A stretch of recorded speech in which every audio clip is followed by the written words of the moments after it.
La légende du katana de Musamune et Muramasa, l'épée qui tranchait tout et celle qui choisissait ce qu'elle tranchait. Ouais, ça va parler inspiration aujourd'hui et donc on en parle.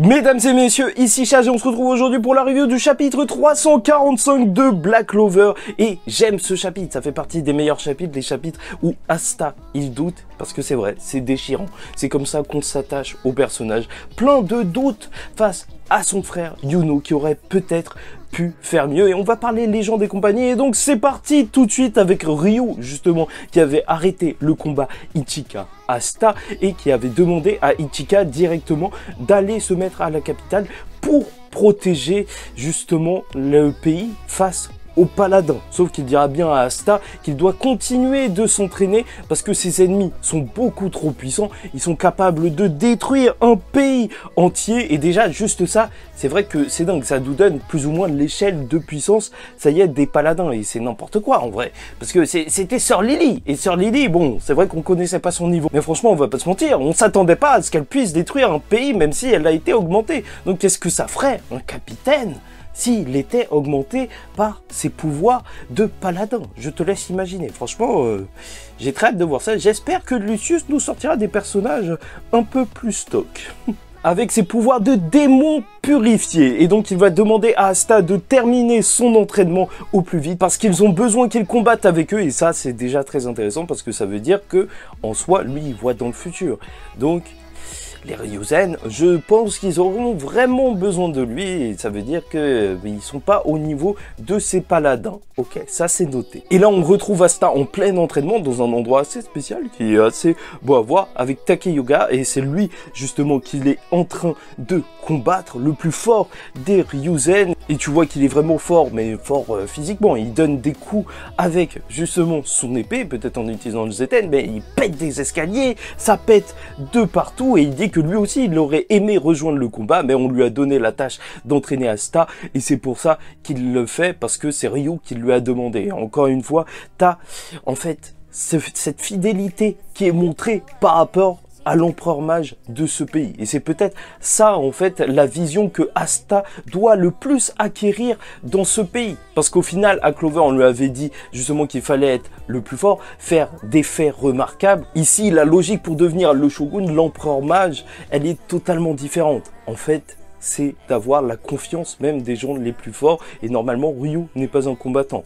Et ça, c'est juste génial en fait. Parce que certes, Asta deviendra plus fort, mais il deviendra aussi un meilleur empereur mage en repartant de ce pays. Oui, c'est bon. Et c'est vrai que Asta se fait charcuter, sauf qu'il y a Fujio, donc le troubadour qui était derrière avec son chat, qui utilise sa magie, sa sorcellerie, donc pour directement soigner Asta de ses blessures. Et c'est cool de voir un des personnages, un des gardiens d'un pays être un healer. En vrai, on n'avait toujours pas vu ça, et c'est vrai que c'est assez utile. Et Takeyoga, il comprend l'intérêt de Ryu en Asta, il doit sûrement voir son potentiel et à quel point il est fort, sauf qu'il lui dit carrément qu'il n'arrivera jamais à utiliser le Zeten à ce niveau-là. Pourquoi? Parce que son katana ne ment pas et Asta est plein d'hésitation. Le personnage qui, justement, en fait, on le suit pourquoi? Parce qu'il est déterminé, là, doute de lui. Parce que Takeyoga le dit bien, sa plus grande force, ce qui fait qu'il est le plus fort des Ryuzen, c'est qu'il est sûr de lui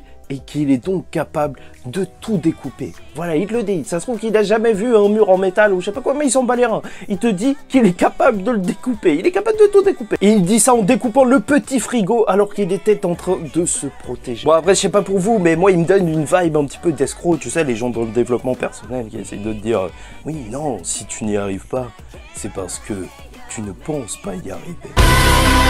Méfiez-vous. Mais en soi, il a raison. Comment il pourrait faire s'il n'a même pas confiance dans le fait qu'il puisse réussir à battre Lucius réussir à le faire, justement. Et c'est donc à ce moment-là qu'on peut parler de la légende, justement, des deux épées avec les deux katanas, celui qui coupait tout et celui qui choisissait ce qu'il coupait. Parce que je te rappelle que le pouvoir du katana d'Asta de Demon Slasher, c'est donc de choisir ce qu'il découpe. C'est ce qu'il a utilisé contre le gros Lucifero, enfin la forme bizarroïde, lorsqu'il a attaqué de loin, il a découpé juste lui et pas ses camarades qui se trouvaient à côté. Et ça fait énormément penser à la légende de Musamune, donc la lame qui pouvait découper ce qu'elle voulait, ce qu'elle choisissait de couper, sauf que en théorie, elle était capable de tout découper. Et c'est ça le problème d'Asta, c'est que maintenant il est plus sûr de pouvoir tout découper, alors que Muramasa, c'était l'épée qui était peut-être inférieure, mais celle qui découpait tout, bien, mal, blablabla, elle découpe. Et c'est drôle parce que cette épée de Takeyuga, justement, alors, en théorie, elle est censée être nommée l'épée démoniaque. C'est drôle quand même, parce que c'est Asta qui a l'épée pas démoniaque. Mais ces deux épées sont liées, parce que c'était la légende de deux forgerons qui se sont affrontés en créant justement ces épées et qui les ont testées dans un cours d'eau. Et donc oui, si Tabata, il s'est inspiré de ces légendes justement pour ces deux épées, là, qu'on voit en train de s'affronter à travers Asta et Takeyuga, alors est-ce que c'est possible que Asta, au final, se retrouve avec les deux épées?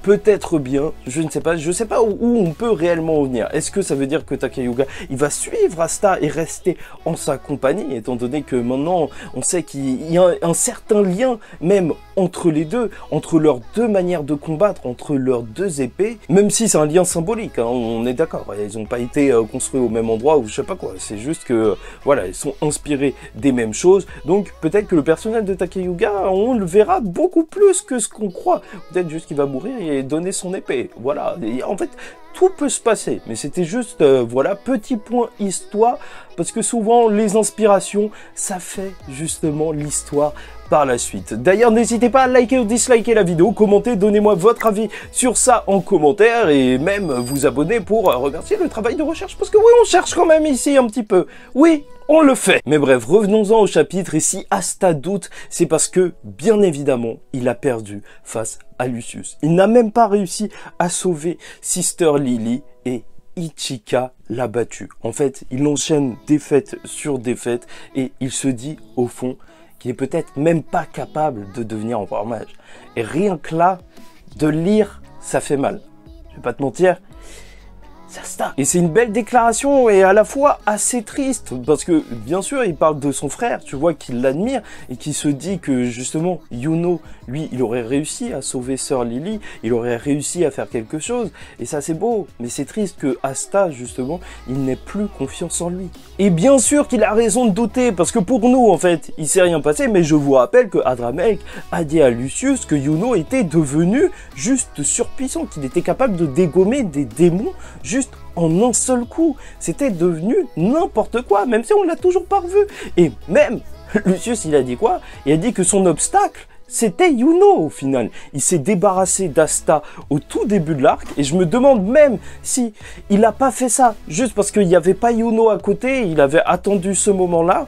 Et on va pas se mentir, ça fait que ça crée une hype énorme sur le personnage de Yuno. Là, tout le monde nous en parle et tout. J'ai juste envie qu'il se ramène et de voir ses réelles capacités. Et je suis sûr que toi aussi. Et c'est donc ça le rôle de Takeyuga. Essayer de le remotiver. Et il demandera à Asta de se donner à fond. Donc est-ce qu'on va revoir encore une fois la capacité maximale d'Asta, le vrai mode union qui dure juste quelques minutes?